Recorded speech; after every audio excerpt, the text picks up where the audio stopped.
নমস্কার। কথা বলবো ধনু রাশি নিয়ে। কখন তারা একটু বেশি ভাগ্যবান হয়ে উঠতে পারেন। কালপুরুষের নবম রাশি ধনু, যখন দেবগুরু বৃহস্পতি তাদের ক্ষেত্রে চতুর্থে একাদশে অবস্থান করেন, যখন দেবগুরু বৃহস্পতি সপ্তমে অবস্থান করেন এবং এই বৃহস্পতির সঙ্গে মঙ্গল অথবা শুক্রের একটা পজিটিভ কম্বিনেশন তৈরি হয়, তখন ধনুরাশি বা লগ্নের মানুষ তারা কিন্তু যথেষ্ট উন্নতি করতে পারেন। ধনুরাশি বা লগ্নের মানুষদের জন্মকুণ্ডলিতে যদি মঙ্গল এবং শুক্রের একটি কম্বিনেশন তৈরি হয়, ধনু কিন্তু প্রচুর অর্থ উপার্জনে সক্ষম হয়ে থাকেন।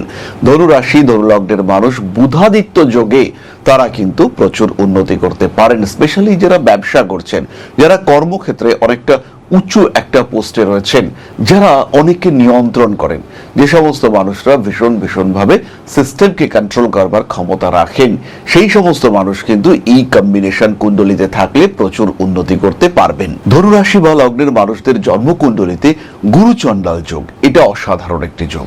জন্মকুণ্ডলিতে যদি বৃহস্পতির রাহু যুক্ত হয়ে অবস্থান করে এবং রাহুর নক্ষত্র অধিপতি তিনি যদি 3, 6, 10, 11তে অবস্থান করেন, তাহলে জাতক বা জাতিকার একাধিক ব্যবসা থাকতে দেখতে পাওয়া যায় এবং বিভিন্ন সোর্স থেকে তিনি উপার্জন করতে পারেন।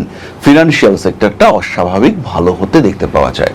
ধনুরাশি ধনুলগ্নের মানুষজন তারা অর্থনৈতিক ক্ষেত্রে ভীষণভাবে উন্নতি করতে পারেন। আবার যদি ধনুরাশি বা লগ্নের মানুষদের জন্মকুণ্ডলিতে বৃহস্পতি অতিরিক্ত বলবান হয়ে নবাংশে বর্গোত্তম হন, সেই ক্ষেত্রে তারা বিবাহের মাধ্যমে প্রচুর ধনবান হয়ে থাকেন। বিয়েতে হয়তো টাকা পাননি, কিন্তু বিয়ের পরে দেখতে পাওয়া গেছে স্ত্রী ভাগ্যে বা স্বামী ভাগ্যে তার প্রচুর প্রভূত উন্নতি হয়েছে।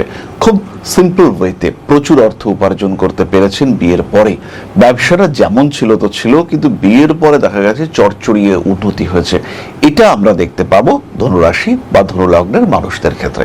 আবার ধনুর ক্ষেত্রে যদি কেতু দুস্থানগত হয়ে থাকে, সেই ক্ষেত্রেও আমরা দেখতে পাই যে জাতক বা জাতিকার মধ্যে কিছু অকাল স্টাডিজের মাধ্যমে উন্নতি করবার সম্ভাবনা থাকে।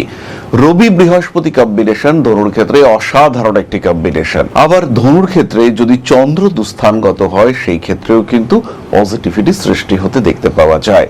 মনের মধ্যে প্রশ্ন হতে পারে যে চন্দ্র দুস্থানগত হলে কেন উন্নতি আসবে, কিন্তু চন্দ্র দুস্থানগত হলেই তৈরি হয় বিপরীত রাজযোগ।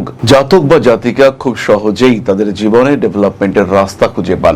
সব সময় যে সোজা পথে এই জাতক বা জাতিকা চলবেন তা কিন্তু নয়। যে কোনো পথে এগিয়ে গিয়ে জাতক তার নিজের রাস্তা তৈরি করতে সক্ষম হন। অপ্রতিরোধ্য গতিতে তিনি এগিয়ে যেতে সক্ষম হন। বাধা বিপত্তি সমস্যা যাই আসুক না কেন, তাকে ওভারকাম করা, এটা জাতকের ক্ষেত্রে খুব সহজ হয়ে দাঁড়ায়। খুব ইজিলি জাতক কিংবা জাতিকা তার নিজের ক্ষেত্রটিকে ডেভেলপ করতে সক্ষম হয়ে থাকেন। জীবনের প্রতিবন্ধকতাগুলি সহজ হয়ে যায় এই ধরনের কম্বিনেশন থাকলে।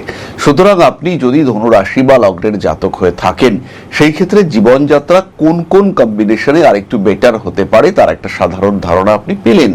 এবার প্রয়োজন এই যোগগুলির ক্ষমতা সম্পর্কে জানা এবং বর্তমান দশা সেটা এই যোগগুলিকে কতটা সাপোর্ট দিতে পারছে সেটাকে বোঝা। তখনই কিন্তু আপনার জীবনে প্রপার ডেভেলপমেন্ট তৈরি হতে দেখতে পাওয়া যাবে।